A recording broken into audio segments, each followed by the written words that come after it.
देखिए, हम लोग अभी चंडीहा में हैं और चंडीहा में बस वैसे ही एक शॉप पे बैठे हैं और चर्चा हो रही है।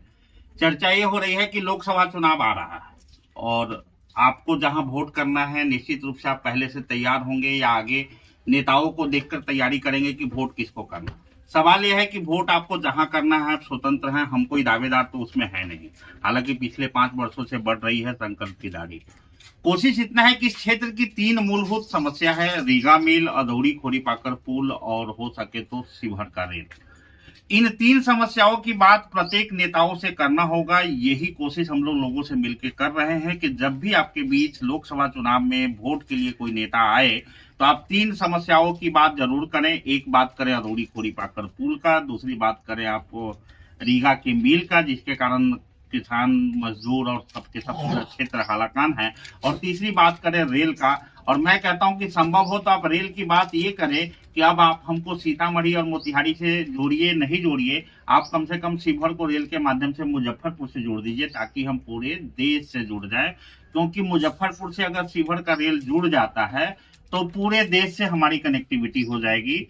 और अगर भूमि अधिग्रहण कोई समस्या आ रही हो तो हम तो यहाँ तक कहते हैं तमाम लोगों से कि भैया नेता आए तो उनको समझाइए कि अगर भूमि समस्या है तो ये तटबंध बागमती का बार बार इस पे खर्चा होता है, ढेंग से लेके आप आगे मुजफ्फरपुर लाइन में मिला दीजिए, कटौझा में मिला दीजिए, बांध के ऊपर रेल बिछा दीजिए। एक तो मजबूती हो जाएगी तटबंध का, और दूसरा ये है कि भूमि अधिग्रहण का खर्चा भी बच जाएगा जो सरकार कहती है कि भूमि नहीं, इसलिए रेल अटका हुआ है। तो हम लोग अभी चंडीहा में हैं और कोशिश यही है कि देखिए मेरी बढ़ती दाढ़ी अगर 2025 तक कट जाती है पुल बनने के साथ ही तो कोई बात ही नहीं, अन्यथा पिछली बार भी जंजीर लेकर निकले थे विधानसभा चुनाव में और इस बार भी स्वतंत्र उम्मीदवार के रूप में जंजीर छाप हमारा रहेगा। और हमारी कोशिश रहेगी कि आप हमें मजबूती दें। मजबूती 2 तरीके की भी होती है, संघर्ष भी 2 जगह हो सकता है। एक जो विधानसभा में विधायक जीत के जाता है वो सदन में संघर्ष करता है, दूसरा जो जीत नहीं पाता है लेकिन लोगों की मजबूती उसके साथ होती है तो वो सड़क पे संघर्ष करता है। मैं तो ये कहता हूँ कि निर्णय आपको करना है। आपको लगे कि मुझे विधानसभा के अंदर जाकर संघर्ष करना है तो आप मुझे चुनाइए 2025। आपको लगे कि मेरे जैसा मजबूत आदमी बाहर ही रहे तो ठीक है, तो आप मुझे मजबूती से वोट दीजिए ताकि मैं सड़कों पर, सदन में, सदन से बाहर, जिला में, प्रखंड में आपकी आवाज बन सकूं और आपके लिए आवाज उठा सकूं। इसी मुहिम में हम लोग निकले हैं और 2025 तक लगातार भटकना है, विभिन्न गांव में जाना है, विभिन्न लोगों के बीच जाना है और उनको इतना ही कहना है कि लोकसभा चुनाव में भी वोट कीजिए तो वोट का आधार आपका होना चाहिए पुल, आपका आधार होना चाहिए रेल, आपका आधार होना चाहिए रीगा का मिल। और इसी संदर्भ में हम लोगों से मिलकर बातचीत कर रहे हैं। क्या ये मेरी बातचीत, मेरा ये मुहिम आपको जम रहा है? जी। क्या नाम हुआ आपका? नीतीश कुमार दुबे। क्या नाम हुआ आपका? ये मुहिम आपको जम रहा है? जी जी जी। देखिए, ये कहना होगा कि तमाम लोग जो कहते हैं कि बिहार में जाति और पार्टी के आधार पर वोट होता है, ये सच्चाई है, सच्चाई से इनकार नहीं किया जा सकता। लेकिन ये जाति और पार्टी की बात कौन करता है? ये हम लोग करते हैं। नेता अगर जाति की बात करता तो हो सकता है कि रामविलास पासवान के चिराग पासवान कहते इस हिंदुस्तान में, इस बिहार में जो सबसे बढ़िया पासवान है उसको मुख्यमंत्री बना दीजिए और सब लोग वोट दीजिए। लालू यादव अगर सही में जाति की राजनीति करते तो कहते जिस यादव में सबसे बढ़िया जो यादव है उसको कुर्सी में बैठा दीजिए और सब लोग वोट दीजिए। कोई जात की राजनीति नहीं कर रहा है, हर व्यक्ति अपनी राजनीति कर रहा है। मैं केवल इतना कहने आया हूँ कि जब सब अपनी अपनी राजनीति कर रहा है तो हम लोग कम से कम क्षेत्र की राजनीति करें। और इस क्षेत्र की 3 महत्वपूर्ण जरूरत है, रीगा का मिल, अधौड़ी खोरीपाकर पुल और शिवहर का रेल। इन 3 मुद्दों पर चुनाव हो, 3 मुद्दों पर हम लोग वोट करें। वोट चाहे जिसको करें, खुल के किसी के समर्थक नहीं बने, वोट चाहे उसी को करना हो। आप कहिए जब वोट हम आपको करेंगे नहीं करेंगे निर्णय बाद में करेंगे, पहले आप ये निर्णय कीजिए कि आप हमारे साथ रेल के मुद्दे पर खड़े हैं, कि हमारे साथ पुल के मुद्दे पर खड़े हैं, कि हमारे साथ रीगा मिल के मुद्दे पर खड़े हैं। मतलब नेता आए तो 3 समस्याओं की बात जरूर होनी चाहिए। यही मुहिम लेके हम लोग निकले। क्या आपको लगता है कि सही कह रहे हैं? ना, सही कह रहे हैं। नेता को वोट तो देना ही है, कोई ना कोई कुर्सी पर बैठेगा ही, लेकिन जो भी बैठे या कुर्सी से उतरे उसको ये जानकारी होना चाहिए कि यहाँ का लोग 3 वो चीज मांग रहा है और भविष्य में ये 3 चीज का नहीं हुआ निराकरण तो नेता ऐसे ही अदलते बदलते तो वोटवा देके कहेगा सर हमको वोटवा दीजिएगा, सब चीज पूरा होगा। अब वोट देने के बाद, जीतने के बाद वो अपना घर है, हम अपना घर है। तो उसमें 2 चीजें आएंगी। एक जो पहले ऐसा कह चुका है और नहीं किया है तो वो छट जाएगा। वो तो नहीं कह पाएगा, वो कहेगा तो आप कहिएगा जब पिछली बार भी आप यही कहे थे, ठीक है। लेकिन कोई नया आएगा वो ये बात कहेगा तो एक बार विश्वास करना होगा। और अगर विश्वास करने के बाद भी वो विश्वास पे खड़ा नहीं उतरता है तो नेता और रोटी को अलट पलट के सेकना चाहिए। रोटी तवा पर एक एक करे रह जाएगा तो जल जाएगा। ये को हमरा पलटने से तो नहीं ना पलटा रहा है। ये आपने बहुत बढ़िया सवाल किया है, लेकिन सवाल यह है कि एक एक वोट ही महत्वपूर्ण होता है। आप जिसको भी वोट करना है, जिस नेता को भी लोकसभा चुनाव में वोट दीजिए, उसको ये पता होना चाहिए कि आपके वोट देने का मुद्दा था अदौड़ी खोरी पाकर पुल, आपके वोट देने का मुद्दा था रीगा का मिल, आपका वोट देने का मुद्दा था शिवहर का रेल। आपने इस मुद्दे पर वोट दिया है, ये उसको पता तो चले।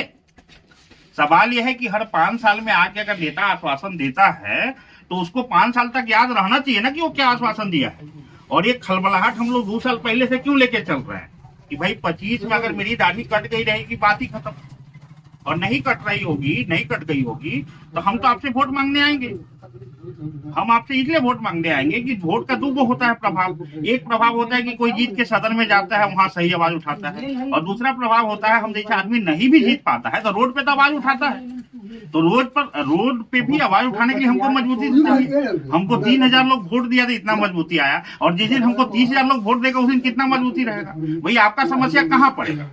जो लोग जीतल विधायक को वोट दिया है वो इसी सड़क से चल रहा है, और जो हम जैसे बढ़ती दाढ़ी को दिया होगा वो भी इसी सड़क से चल रहा है। उसके लोगों के लिए भी अलग से कोई हॉस्पिटल नहीं है जहाँ खास व्यवस्था हो, और आपके लिए भी कोई अलग से हॉस्पिटल नहीं है जहाँ खास व्यवस्था हो। तो सवाल यह है कि इसी व्यवस्था में मरना ही है तो फिर क्या फर्क पड़ता है आपने जीतने वाले को वोट दिया या हारने वाले को वोट दिया। फर्क तो इस बात का पड़ता है कि आपका काम कहाँ फंसेगा। थाना में नाजायज होगा आप उसको याद कीजिएगा, वहां तक बोलने का ताकत तो आप दे न दिए है 3000 वोट देके। ब्लॉक में, अंचल में, जिला में, इसमें किसी सांसद विधायक की जरूरत नहीं है ना। हॉस्पिटल में लोग जाता है, सदर हॉस्पिटल फोन करता है ना, भैया एक्सरे मशीन नहीं चल रहा है, 2 मिनट में पूछते हैं। हमारे यहाँ बागमती नदी में कोई डूब जाता है तो 2 घंटा के अंदर वहाँ खड़ा करके पोस्टमार्टम करा के और 4 घंटे में 4 लाख का चेक तो दिलवा लेते हैं ना। तो इतना ही तो चाहिए। जरूरी थोड़े जब हम विधायक बनेंगे तो महत्वपूर्ण होंगे। हमको बहुत लोग वोट देगा तो हम महत्वपूर्ण हो जाएंगे। हमको 3000 लोग वोट दिया तो हम महत्वपूर्ण हो गए, हम आपकी आवाज उठा पा रहे हैं। जितनी मजबूती है उतने में आपके साथ खड़े हो सकते हैं। आप इससे ज्यादा मजबूत कीजिएगा तो इससे ज्यादा मजबूती से खड़े होंगे। यही सड़क है, यही रास्ता है, यही जगह न है। मेजर चंद्रभूषण द्विवेदी कितने दिनों तक वीरान रहे। ठीक है, आज मैं कहता हूँ कि बहुत कुछ नहीं हो गया है, लेकिन कुछ शुरुआत तो हुई है। उस शुरुआत में आप जाइएगा तो मूल आवेदन मेरा ही है। इस योजना के शुरुआती में मैं ही हूँ। डिस्प्यूट यहाँ पैदा हुआ तो मेरा ये कहना है कि जहाँ भी मंच मिलता है हम चंद्रभूषण द्विवेदी की बात करते हैं ना। उनकी मैडम दिल्ली में बैठ के आश्वस्त रहती है ना कि कहीं कोई चर्चा चलेगा तो संजय सिंह चंद्रभूषण द्विवेदी की या शहीद की बात उठाएंगे। तो मेरा केवल इतना कहना है कि लोकसभा चुनाव में ना हम कहीं से दावेदार हैं, ना ही हम किसी पार्टी की तरफ से।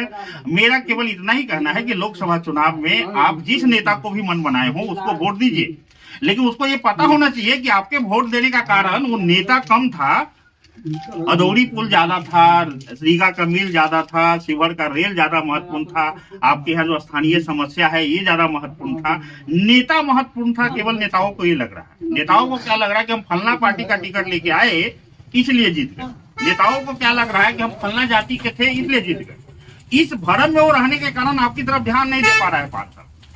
हम लोग को मुख्यतः उसका भ्रम तोड़ना है, उसको ये उसके दिमाग में डाल देना है कि पार्टी के नाम पे वोट दिए होंगे, जाति के नाम पे भी दिए होंगे, लेकिन इसके अलावा भी ये 3 समस्या थी जिसके कारण तुमको वोट दिए। विधानसभा चुनाव 2020 में हमको 3000 वोट आए, चेतन अपार वोट से जीता। लेकिन आप जानकारी जुटाइएगा, मैं कैमरे पे कह रहा हूँ कि चेतन पहली बार जो विधानसभा में मुंह खोला तो अदौड़ी खोरी पाकर पुल मांगा, भले वो बना या नहीं बना। ऐसा क्यों किया होगा? ऐसा इसलिए किया होगा कि हम जैसे आदमी को जो 3000 वोट मिला, हमारे बाप दादा कोई सांसद विधायक थोड़े था, वो वोट हमारा नहीं था। वो वोट या तो कुर्सी से गिरने वाला सरफुद्दीन का रहा होगा या फिर कुर्सी पर बैठने वाला चेतन का रहा होगा। क्योंकि ये पुल पुलिया एक समस्या थी, इस कारण से वो 3000 वोट हमको मिल गया। तो वो नेता लोग सोचते होंगे कि आज 3000 मिला है, कल को 30,000 मिलेगा तो समस्या हो जाएगी, जीतने वाला हार जाएगा, हारने वाला जीत जाएगा। तो इसलिए वो पहले जाके पुल मांगा। हम तो चाहते हैं कि ये 3 समस्याओं पे इतनी बात हो कि कोई भी जीते, चाहे वो आपका वोट हारल को मिले या जीतल को मिले, लेकिन जो जीते वो जाके सोचे कि नहीं ये रीगा मिल, ये अदौड़ी पुल, ये शिवहर का रेल महत्वपूर्ण समस्या था। इस उम्मीद में लोगों ने हमको वोट दिया।